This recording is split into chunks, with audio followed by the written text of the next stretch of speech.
Welcome to all welcome to colour of facts. என் பின்னாடி இருக்க பேக்ரவுண்ட் பார்த்தாலே தெரியும் நீங்க நம்ம யாரை பத்தி பேச போறோம் அப்படின்னு. எஸ், சார்லி சாப்ளின் அவரை பத்தி தான் பேச போறோம். இந்த வீடியோ ரொம்பவே இன்ட்ரெஸ்டிங்கா இருக்கும். வீடியோ கடைசி ஸ்கிப் பண்ணாம பாருங்க. வாங்க வீடியோக்குள்ள போலாம்.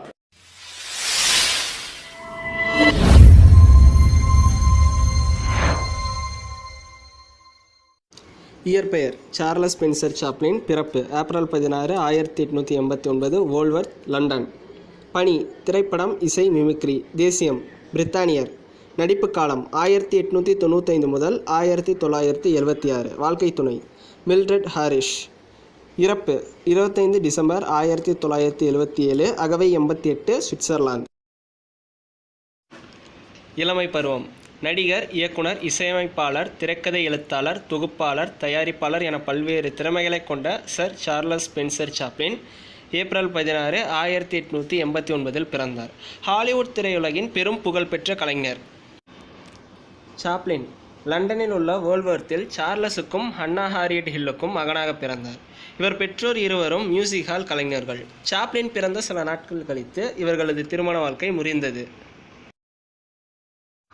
சாப்ளின் தனது அன்னையின் கண்காணிப்பில் வளர்ந்தார். 1896ஆம் ஆண்டில் ஹாரியட்டிற்கு வேலை ஏதும் கிடைக்காத நிலையில் சார்லியும் அவரது சகோதரர் சிட்னியும் லாம்பெத் ஒர்க் ஹவுஸில் இருக்கும் நிலை ஏற்பட்டது. இருவரும் Hanwell school for orphans and destitute children எனும் ஆதரவற்றோர் பள்ளி ஒன்றில் வளர்ந்தனர். சாப்ளின் 5 வயதிலேயே நடிக்க தொடங்கிவிட்டார். முதலில் 1894ஆம் ஆண்டில் மியூசிக் ஹாலில் தனது தாய்க்கு பதிலாக ஒரு வேடத்தில் நடித்தார். சாப்ளினுக்கு உடல்நிலை சரியில்லாமல் பல நாட்கள் படுத்த படுக்கையாக இருந்த பொழுது அவரது தாய் ஜன்னல் ஓரம் அமர்ந்து வெளியில் நடக்கும் நிகழ்வுகளை நடித்து காட்டுவார். திரையுலக வாழ்க்கை தயாரிப்பாளர் மார்க்ரெட் சாப்ளினின் திறமையை கவனித்து அவரது நிறுவனமான கீஸ்டோன் திரைப்பட நிறுவனத்தில் சேர்த்து கொண்டார். முதலில் சாப்ளினுக்கு கீஸ்டோன் நடிப்பு முறைக்கு தன்னை மாற்றிக்கொள்வது சற்று கடினமாகத்தான் இருந்தது. ஆனால் மிக விரைவில் கீஸ்டோனில் சிறந்த கலைஞராக வளர்ந்தார். காலம் 1914. நிறுவனம் கீஸ்டோன். சம்பளம் வாரத்துக்கு $150. 1914 to 1915. Essanay studios, Illinois, Chicago. வாரத்துக்கு $1250 மற்றும் $10,000. சேர்வதற்கான ஊக்கத்தொகை 1914 முதல் 1917.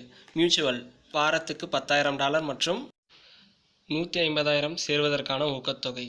1917. ஃபர்ஸ்ட் நேஷனல் $1 மில்லியன் ஒப்பந்தம். ஊதியம் பெற்ற முதல் நடிகர்.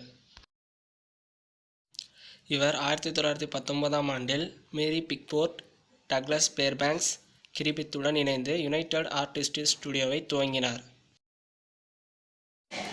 1927ஆம் ஆண்டில் ஓசையுடன் கூடிய திரைப்படங்கள் வெளிவர துவங்கி மிகவும் பரவலானாலும் 1930ஆம் ஆண்டு வரை சாப்ளின் பேசும் படங்களில் இருந்து ஒதுங்கியே இருந்தார். சாப்ளின் சினிமாவின் பல துறைகளில் கைதேர்ந்தவராக திகழ்ந்தார். 1952ஆம் ஆண்டில் வெளிவந்த லைம்லைட் திரைப்படத்தின் நடன அமைப்பையும் 1928ஆம் ஆண்டு திரைப்படம் தி சர்க்கஸ் படத்தின் தலைப்பு இசையமைப்பையும் இவரே செய்தார்.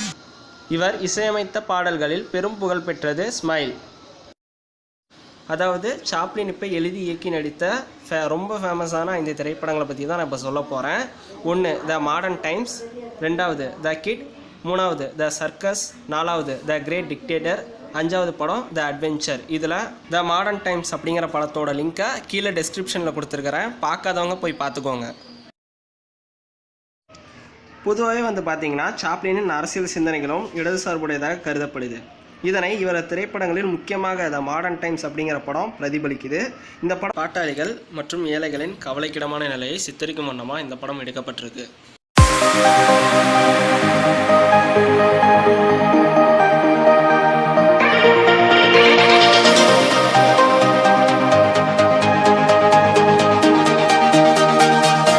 இவர் திரையுலக வெற்றிகள் மூலமாக பல புகழ் இவருக்கு கிடைச்சாலும் பல முறை தன் தனிப்பட்ட வாழ்வினால் ரொம்பவே பாதிக்கப்பட்டிருக்காரு.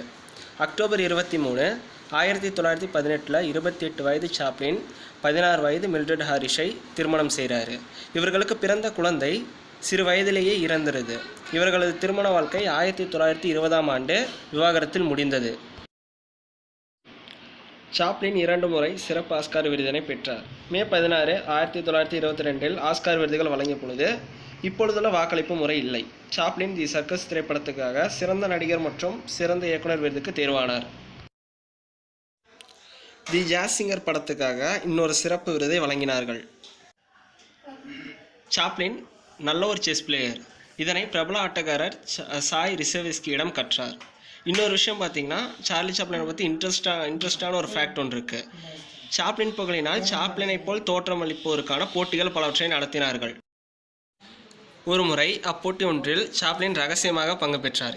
இதில் இவரால் 3ஆம் பரிசையே வெல்ல முடிந்தது. சாப்ளின் 1977ஆம் ஆண்டு கிறிஸ்மஸ் தினத்தன்று தனது 88 வயதில் வேவேவில் இறந்தார். இவர் உடலை வாட் நகரில் உள்ள கார்ஷியர் சுர் வெவே கல்லறையில் அடக்கம் செய்தார்கள். மார்ச் 1, 1978ஆம் ஆண்டு இவரது உறவினர்களிடமிருந்து பணம் பறிப்பதற்காக இவரது உடல் கல்லறையிலிருந்து திருடப்பட்டது. ஆனால் இத்திட்டம் தோல்வியுற்றது. திருடர்கள் பிடிபட்டனர். 11 வாரங்களுக்கு பின் ஜெனீவா ஆற்றின் அருகில் சாப்ளினின் உடலை கைப்பற்றினார்கள்.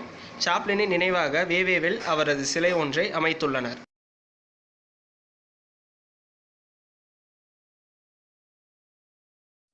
இன்னைக்கு வீடியோ அவ்வளோதான். இந்த வீடியோ உங்களுக்கு பிடிச்சிருக்கும்னு நான் நம்புறேன். இந்த வீடியோ உங்களுக்கு பிடிச்சிருந்ததுன்னா லைக் பண்ணுங்க, ஷேர் பண்ணுங்க, மறக்காம சப்ஸ்கிரைப் பண்ணுங்க. நெக்ஸ்ட் வீடியோவில் உங்களுக்கு யாராச்சும் பற்றி பேசணும்னு தோணுச்சுன்னா அதை கமெண்ட் பாக்ஸில் டைப் பண்ணுங்க. நான் அவங்கள பற்றி பேச ட்ரை பண்ணுறேன். So thanks for watching. Stay home, stay safe. Bye.